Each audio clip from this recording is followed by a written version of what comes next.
எல்லாருக்கும் வணக்கங்க. Cook to easy சேனலுக்கு உங்களை அன்புடன் வரவேற்கிறேன்.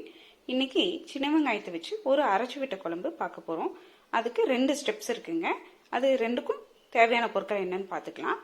ஃபர்ஸ்ட் நம்ம வதக்கி அரைக்கிறதுக்கு 10ல இருந்து 15 சின்ன வெங்காயம், 5 பல்லு பூண்டுங்க, 2 டேபிள் ஸ்பூன் அளவுக்கு தேங்காய், 1 ஸ்பூன் அளவுக்கு ஜீரகம், கொஞ்சோண்டு கருவேப்பிலை, இதெல்லாம் வதக்கி அரைச்சு வச்சுக்க போறோம். ஸ்டெப் 2க்கு தேவையான பொருட்கள் என்னென்னு பார்க்கலாம். 3/4 கப் சின்ன வெங்காயம், சின்ன வெங்காயத்தை உரிச்சிட்டு 2-3 நறுக்கி வச்சுக்கோங்க. 1/4 டீஸ்பூன் மஞ்சள் தூள், 2 டீஸ்பூன் மிளகாய் தூள், 2 டீஸ்பூன் மல்லித்தூள், தேவையான அளவு உப்பு, கருவேப்பிலை, மீடியம் சைஸ் தக்காளி 2, ஒரு கத்திரிக்காய், ஒரு முருங்கைக்காய், ஒரு சின்ன எலுமிச்சம்பழ அளவு சைஸை 1 கப் தண்ணியில் ஊற போட்டு வச்சுருக்கேங்க. இதெல்லாம் தான் நமக்கு தேவையான பொருட்கள். வாங்க இந்த ரெசிபி எப்படி பண்ணுறதுன்னு பார்க்கலாம். பாருங்க, கடாயில் 1/2 டேபிள் ஸ்பூன் அளவுக்கு எண்ணெய் விட்டுருக்கேங்க. அதில் ஜீரகம், பூண்டு, வெங்காயம் இதெல்லாம் போட்டாச்சு. இதை நல்லா வதக்கிக்கணுங்க. அதுக்கப்புறமா நம்ம எடுத்து வச்சுருக்க தேங்காயும் கருவேப்பிலையும் போட்டுக்கலாம். இப்போ நம்ம போட்டிருக்க ஜீரகம், பூண்டு, சின்ன வெங்காயம் நல்லா வதங்கணும். பாருங்கள், சின்ன வெங்காயமும் பூண்டும் லைட்டாக வதங்கிடுச்சு. இப்போ நம்ம எடுத்து வச்சுருக்க கருவேப்பிலை மற்றும் தேங்காய் போட்டு லைட்டாக வதக்கிட்டுங்க. இதை நிறுத்திடலாம்.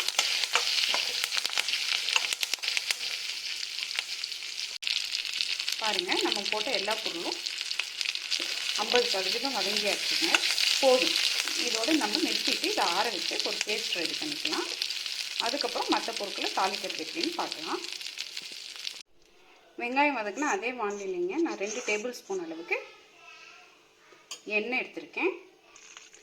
எண்ணெய் காஞ்சோன்னேங்க 1/4 டீஸ்பூன் கடுகு, 1/4 டீஸ்பூன் அளவுக்கு வெந்தயம் எடுத்திருக்கேன்.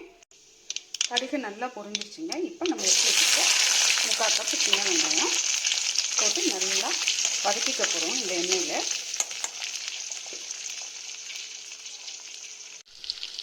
வெங்காயம் லைட்டாக வதங்கியாச்சுங்க. இப்போ நம்ம எடுத்து வச்சுருக்க முருங்கைக்காய்,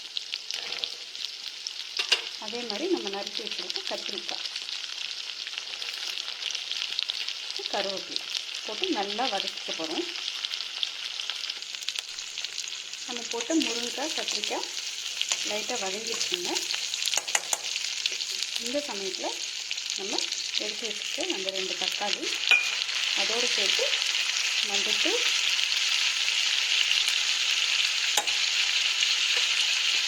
மிளகாய்த்தூள்,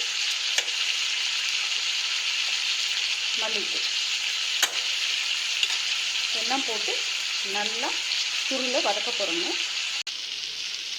நம்ம போட்ட மசாலா தூளோட பச்சை வாசனை போகிற வரைக்கும் எண்ணெயிலேயே நம்ம வதக்கியாச்சுங்க.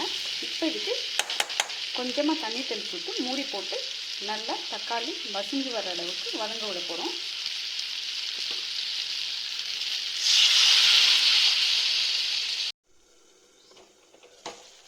பாருங்கள், தக்காளி நல்லா வதங்கிருச்சுங்க. இப்போ இந்த ஸ்டேஜில் நம்ம எடுத்து வச்சுருக்க புளி தண்ணி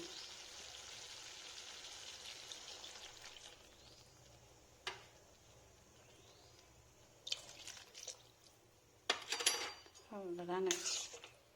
இப்போ நல்லா மூடி போட்டு கத்திரிக்காயும் முருங்கைக்காயும் நல்லா வேகிற வரைக்கும் விட போகிறோம். ஒரு 7லேருந்து 8 நிமிஷம் வரைக்கும் இது கொதிக்கட்டும் புளி தண்ணியில். அதுக்கப்புறமா நம்மளுடைய மசாலாவை இதில் சேர்த்துக்கலாம்.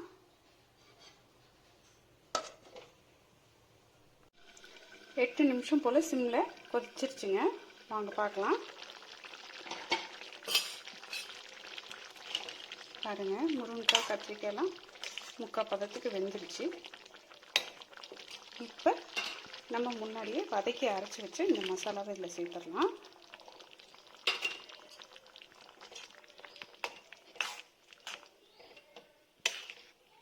அவ்வளோதாங்க. வேணும்னா இன்னும் ஒரு 1/2 கப் அளவுக்கு தண்ணி விட்டு நல்லா ஒரு 4 நிமிஷம் கொதிச்சு வந்ததுன்னா நம்மளுடைய அரைச்சி விட்ட வெங்காய குழம்பு ரெடிங்க.